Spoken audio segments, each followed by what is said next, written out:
بسم الله الرحمن الرحيم. وعن عثمان بن أبي العاص رضي الله تعالى عنه أنه شكا إلى رسول الله صلى الله عليه وسلم وجعا يجد في جسده، فقال له رسول الله صلى الله عليه وسلم: زع يدك على الذي يألم من جسدك وقل بسم الله ثلاثا وقل 7 مرات أعوذ بعزة الله وقدرته من شر ما أجد وأحاذر.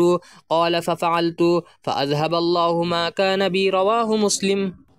মোহতরম সামিঈন কেরাম, হযরত উসমান বিন আবিল আস রাদিয়াল্লাহু তাআলা আনহু বর্ণনা করে দেন তাই নবীজির খেদমত আইসন, আর নবীজির খেদমত আইয়া তানোর শরীরের বিষর বিষয়ে, তানোর শরীর খুব বিষ ও বিষর বিষয়ে নবীজির কাছে শেকায়ত করলা। নবীজির কইলা ওলা শরীর বিষ থাকে, আমার শরীর খুব বেশি বিষ থাকে, ও বিষয়ে নবীজির কাছে আইয়া কইলা, শেকায়ত করলা।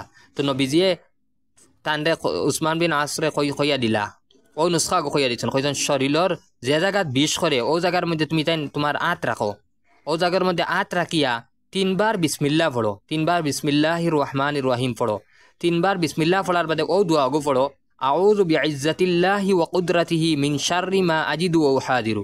ও দোয়া করে 7 বার পড়ো।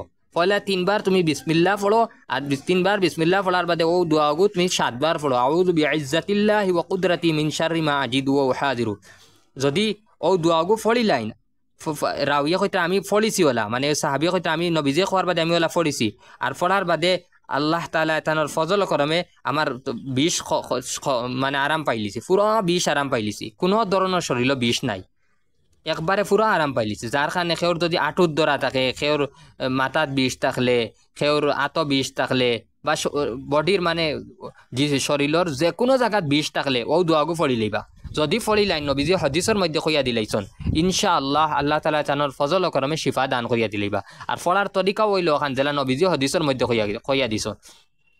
3 বার বিসমিল্লাহ পড়িমু, আর 3 বার বিসমিল্লাহ পড়ার বাদে আউযু বিইজ্জাতিল্লাহি ওয়া কুদরাতিহি মিন শাররি মা আজিদু ওয়া উহাদিরু। ও দোয়াগু 7 বার পড়ি দিমু, 7 বার ও যে জায়গাত বিষ করে ও জায়গাত আত রাখিয়া, যে জায়গাত বিষ রাখে ও জায়গাত আত রাখে 7 বার ও দোয়া পড়িলিম। পয়লা আত রাখে বিসমিল্লাহ 3 বার পড়িলিমু, আর যে জায়গাত বিষ করে ও জায়গাত আত রাখে আবার 3 বার 7 বার ও দোয়াগু পড়িলিম।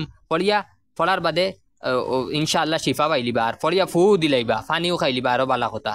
কিন্তু নবীজিয়ে যেখান হদিসের মধ্যে কইয়া দিলেছেন ওখানের উপরে আমল করিলিবা, ইনশাআল্লাহ শিফা পাইলিবা, আল্লাহ তাআলা তানোর ফজল করমে শিফা দান করিয়া দিলেবা। যে হক্কা ইটা তো হদিসর যেটা কথা, ইটার বেলেগ কেউ যদি একবার শুনাল্লাহান কথা কইয়া দিলে হদিসর এক হরফর বরাবর হইতো না, এক ওয়ার্ডর বরাবর হইতে পারতো না। যার কারণে হদিসর কথার উপরে আমল করার চেষ্টা করবা। যদি আমল করিলেন ইনশাআল্লাহ শরীরের আঁটুত ধরা থাকলে, আঁটুত বিষ থাকলে, আত বিষ থাকলে, মাথাত বিষ থাকলে, যেন বিষ থাকে, মানে বডির হর জায়গার মধ্যে এই দোয়াগু ফলিতে পারো। যদি ফলেন ইনশাআল্লাহ আল্লাহ তাআলা শিফা দান করিয়া দিলবা। যে জায়গাতে এই সাহাবি আমল করার কারণে সাহাবিয়ে পুরা শিফা পাইলিছেন, পুরো বিষ আরাম হয়ে গেছে। যার কারণে ওই দোয়াগুর উপরে আমল করার চেষ্টা করবা।